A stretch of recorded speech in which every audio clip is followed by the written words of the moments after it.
Welcome back to the Paintology channel. As you can see, we're going to do a landscape here, and just to show you how quickly within 30 minutes you can produce a landscape. So what we're going to do is first we have the image loaded on the trace, and now we're going to pick some colors that are closely matched to the actual image. And as you can see, I'm doing the mountains at the back and then moving the slider buttons to see what I'm drawing, and at the same time using the trace feature to find the outline. So right now I'm not too concerned with the details. I'm just simply laying the outlines for the whole image. So now you can see I'm selecting green here. Now the thing about landscape is that you want to try and produce depth, and the way you produce depth is understanding the tonal balance between the foreground and the far distance object. So this is very typical of a good landscape to work with because it shows the the tone is sort of reduced at the back. As you can see, it's not like bright colors, it's like toned down colors, and then the colors in the foreground are naturally sharp and dark. And so we're going to utilize the Paintology tools to make this landscape. And this is where the two settings you probably have seen in the pen tool, which has hardness and density, comes into effect. So at the moment you probably see that I'm actually have the hardness and density at halfway point, and then I'm using the charcoal pen, just outlining. I'm not too concerned with the details, just outlining the whole image, as you can see. And I've taken the tone to be reduced, so I'm not using any sharp contrasty colors. I'm using muted colors, which I select from the palette. So you can see there, this is a sort of a muted green and the muted blue for the mountains. So notice you'll notice that as I do the drawing, I jump onto the foreground riverbed and use the same colors and with thicker brushes. So now I'm doing the sky, thicker brush, as you can see. I've increased the size, but the density and the hardness is still halfway through. So this gives the effect of, shading, similar to what you're used to in traditional drawing. So that's the sky, and then as you can see, this, if you noticed and paid attention to the actual image here, you'll see that the the lightness goes down as you go to the center of the image, and I'm going to do that by reducing the colors. So I'm doing this quite rapidly. You can see that I've just moved to a lighter tone for the midsection of the sky. Again, it's the ideas of giving depth to the image. How do you give depth? And by understanding this tonal differences, you can add depth. So again, I'm doing this drawing fairly quickly within 30 minutes, but you can take your time and understand the process, and then like me, you can rapidly draw and do different subjects. So now I'm using a thicker brush to do the mountain scene, again using a blue, and you can see that I wasn't too happy with the bright blue, so again went for a toned down blue, as you can see here, and that's fine. I can go over it, and then I can just keep building it up, simply build up the image just like you would with any painting or drawing. Okay, so that's the mountain scene, mountains at the back. It's very blocky now and not worried about the details. Again, I'm referring to the image, the actual image so I understand the colors and the tones that I need to put down. So I'm again using the muted tones for the riverbed, the foreground here. And you can see the dark tones to the left side. So now I'm moving on to the trees again, trying to get the right color. Yep, so I found a reasonably dark color and I've reduced the size. And notice that I've turned to blue, which is basically, again, you can play with the colors. Basically the blue of the mountain and the bluish in the foreground that's merged with the trees. Can you see that? Yes, so it's hazy blue with the trees. So that's what I'm trying to create as the next step. So again, I don't need to necessarily have it on full canvas because I know what's going to go down, but I'm just continuously putting down the colors in the area so it's much easier to work with.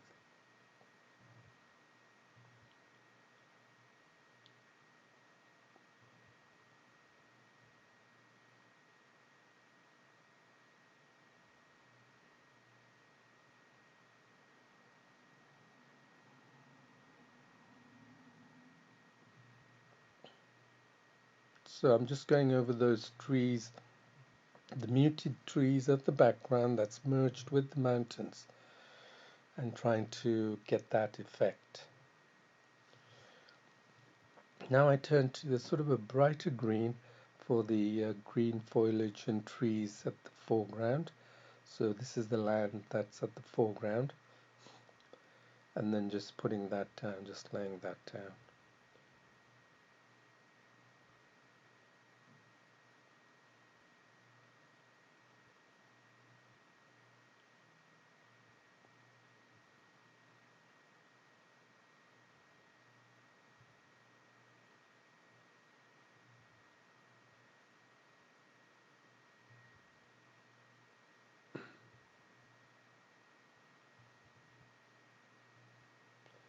So take your time over this and don't worry about details yet.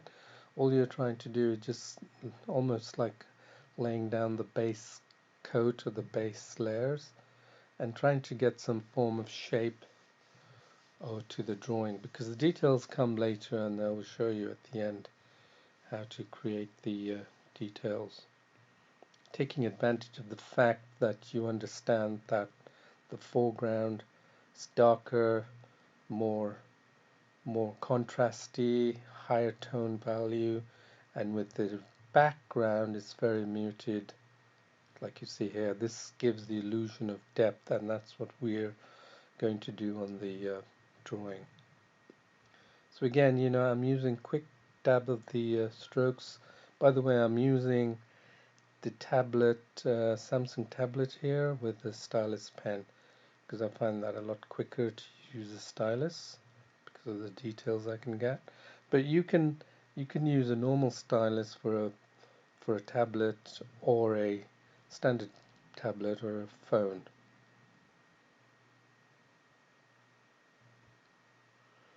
So you will see that at some stage I have actually increased the green foliage. The actual green is more bold, and I'm just dabbing it onto the canvas. You'll see that I haven't actually played around with the hardness and density. They have been pretty much where they are, the levels about midway. But you'll see later on we're gonna use that to good effect.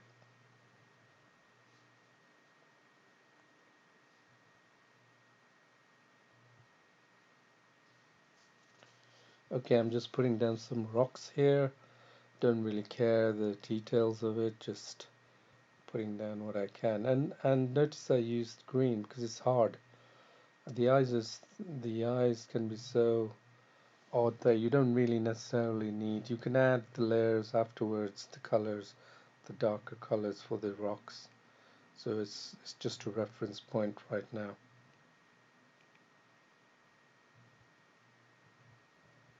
So now what I've done is you can see I'm increasing the density and hardness to around 2/3, and you can see that this has quite an effect on the actual drawing. So now I'm using it in a very short dab strokes, very short strokes, and rapidly putting down what you could think of like foliage. And so again, I'm playing with the size that I'm doing this rapidly, so I'm not spending too much detail. And again, you see I'm not tracing exactly as it were. I'm just assuming and taking a reference from the background in order to do this drawing.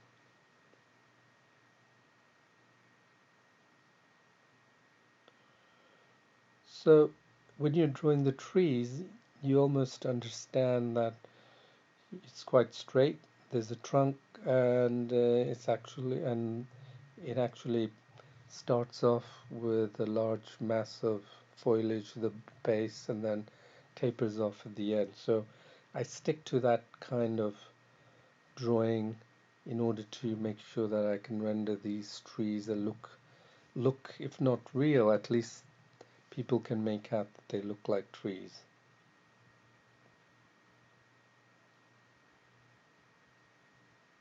Very fast, rapid strokes. I'm not too concerned with the details yet, but you can, I think, almost see that something is coming out from this. Yes, the beauty of landscape drawing is that it's quite forgiving. It allows you to try out these different ways, different techniques for drawing. If you were to, let's say, go and draw a face, that's a lot harder because there are shadows, there are features, there are different colors, variation, they have to merge with that, and it's quite hard and can be quite hard to do. So if you're just starting out, I would suggest just do some animated, just objects, for example, like a glass table, landscapes, which I would also recommend. And pick simple landscapes, nothing too complex.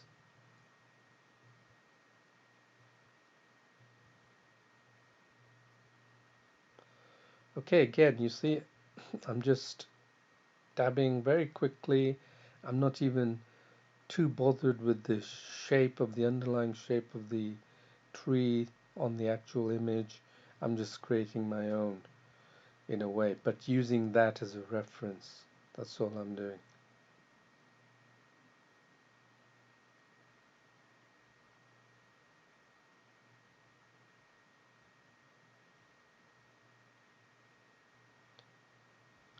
So as you can see, by using what I've found is that by using different variations of the colors on the palette, you can actually get a three-dimensional look.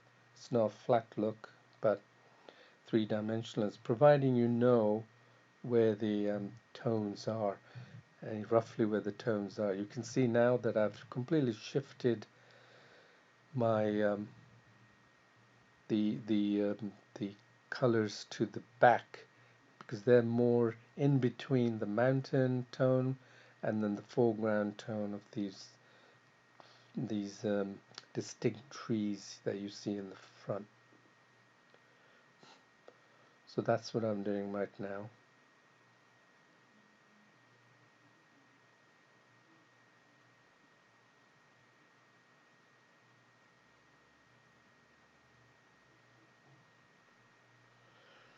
So you can see a lot of these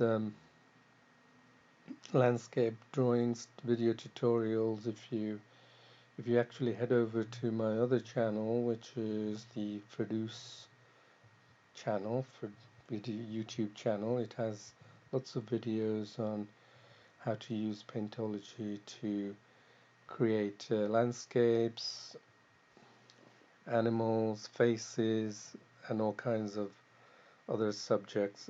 I'm particularly fond of, you'll see that I'm particularly fond of nature landscape.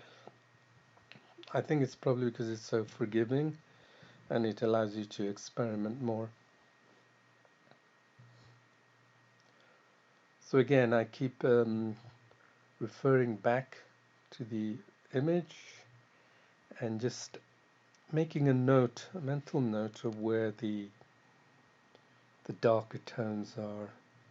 And I'm not, again, worried about the details of it. I'm just laying down just lines, as you can see. Just simply strokes that I'm putting down. In hindsight, I would have probably made the left side a bit more darker, and I haven't. Again, also, we have another tool here, which is the palette tool. You can save a color or the colors that's being used and then refer back to it with the color picker without having to guess what that original color was. So the reason why I picked this color palette was to find the original blue so I could match it closely while I draw the perimeter of the mountain, the edge of the mountain, which is distinct because of the background sky.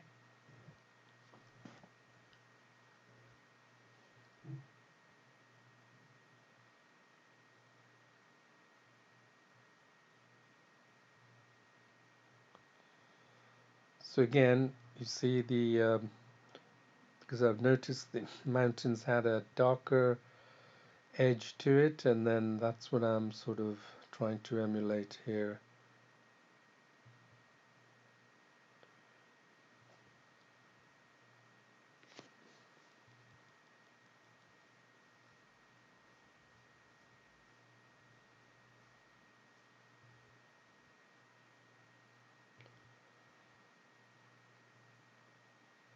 So again, I'm going for a more of the muted tones, keeping it on the left side of the color palette, which is the more muted color of that particular color I've selected. And then now you can see I'm also lightening it. Again, the whole idea is to give an illusion of depth to the picture.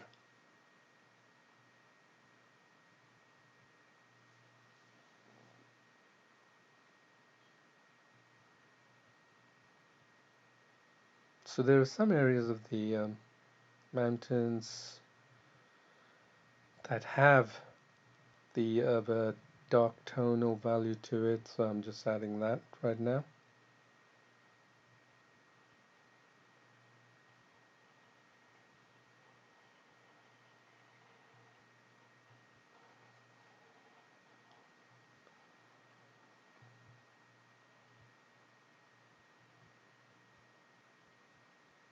So I notice the edge of the mountains is particularly quite bold, so I'm just adding that. I'm not like normal beginners would do, draw a line. You notice that I'm not drawing any specific line. I'm just sort of dabbing into the canvas.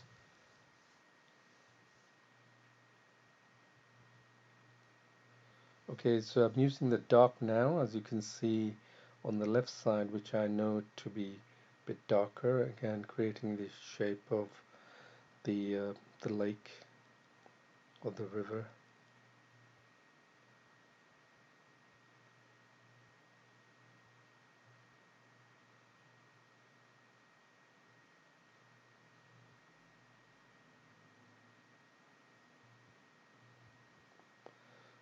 So I've taken the density and hardness way down because now also I'm gone back to the background there to add that middle section in the distance.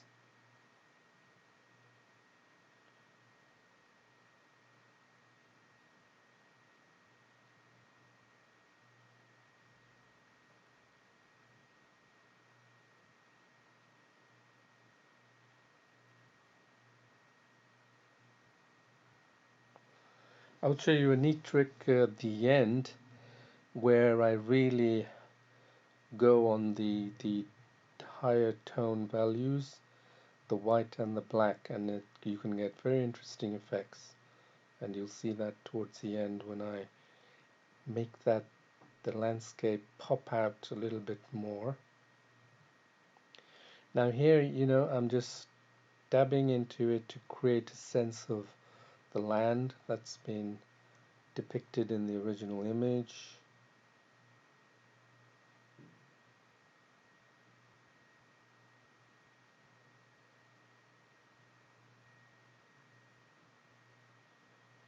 Again, you can see that I'm taking advantage of the strokes to create the foliage in the trees, the shape of the trees, making it more clearer.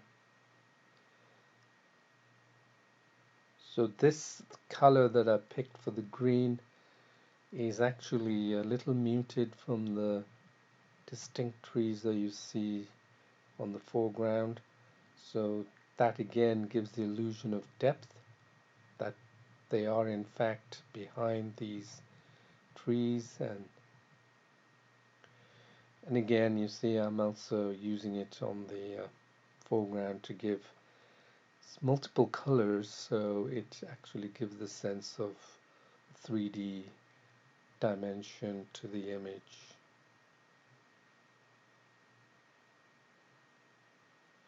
So it's very simple. As you can see, this landscape, I haven't used more than just two colors essentially, which is the blue and the green, and then I've adjusted the tone by moving on the palette.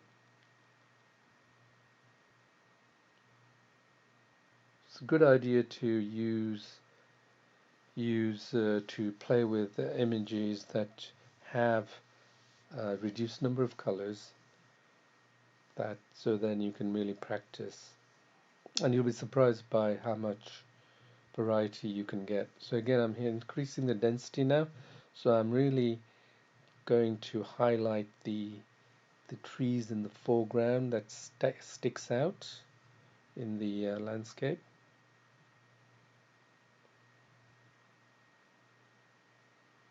giving it more shape, as you can see.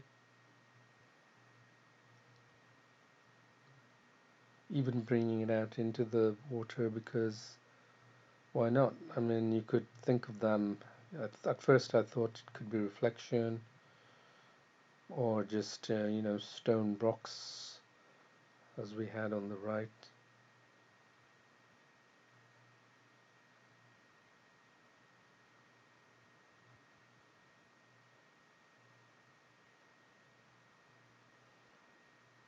So again, you see I'm using some techniques of just doing some cross hatching here just to create some kind of an edge on the river where the water breaks.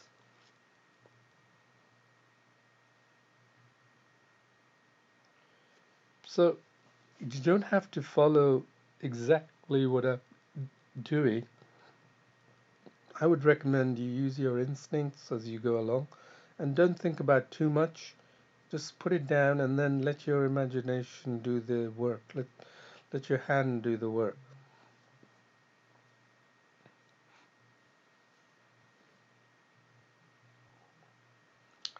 So I'm using the tones on the left side, increase the thickness here.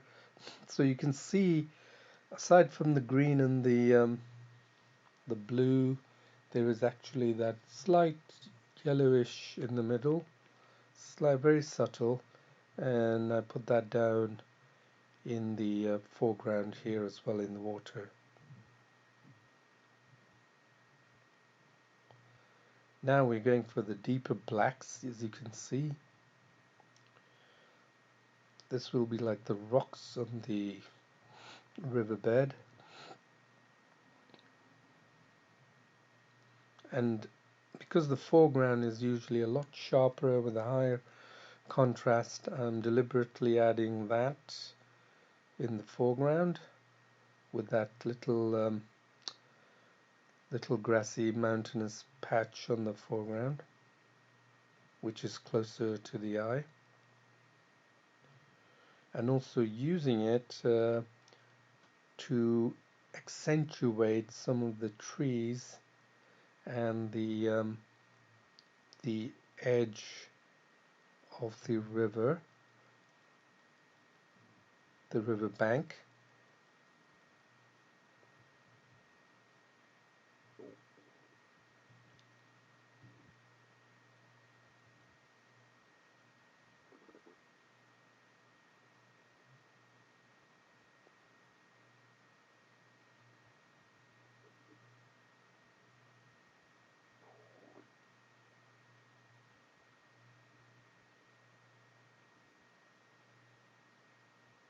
Again, making little shapes that will add some appeal to the riverbed, to give it a little bit more character to the river, as though it's actually quite a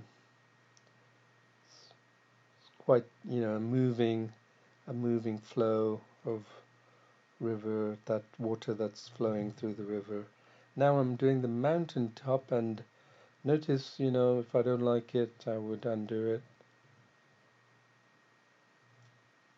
but just experimenting to see what would look like.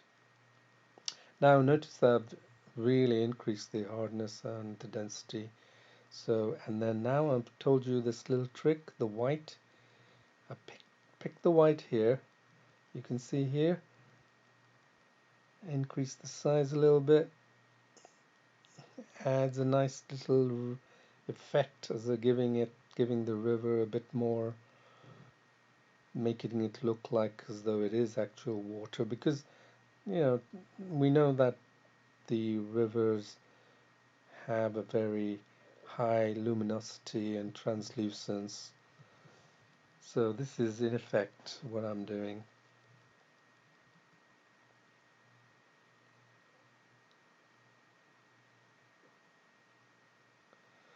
And you can see I'm even venturing into the landmass there and putting dabs of this just to give it an effect. I'm not looking for anything, I'm just producing an effect, even all the way to the mountains. Why not?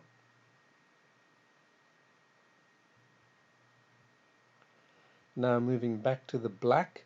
So now extremely hard black here.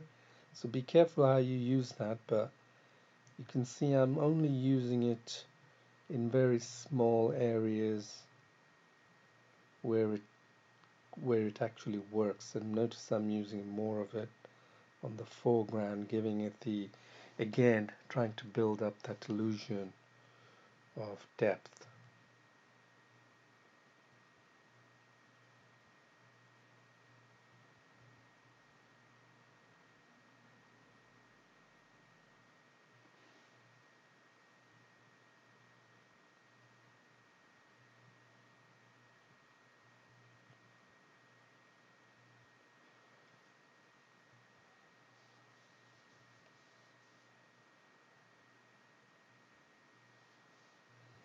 Don't overdo it. I may have slightly overdone it a little bit, but it doesn't matter. You don't have to undo it. Instead of undoing it, you can actually pick the darker color of the green, and which is what I've done here, and then just added that over areas that I think.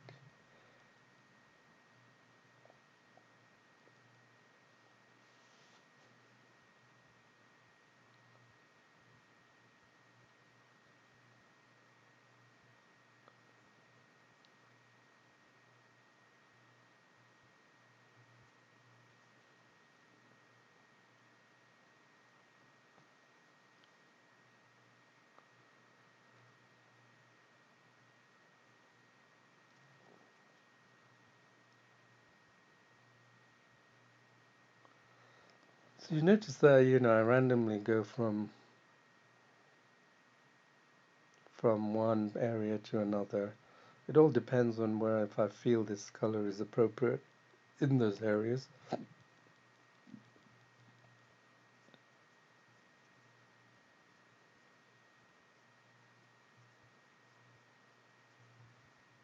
So again, if I've made a mistake, you see there, I actually went over it with a bit more of a harder green color.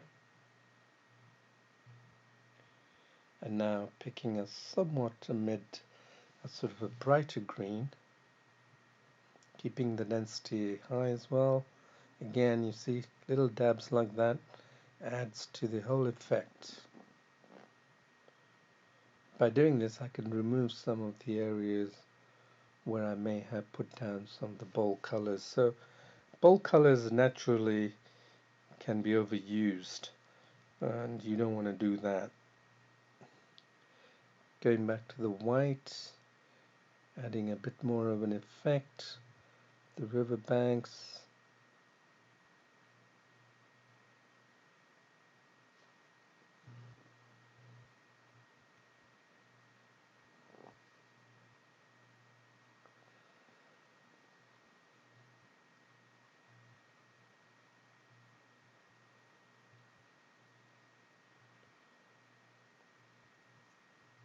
Again, using the bold colors, high tonal values on the foreground here.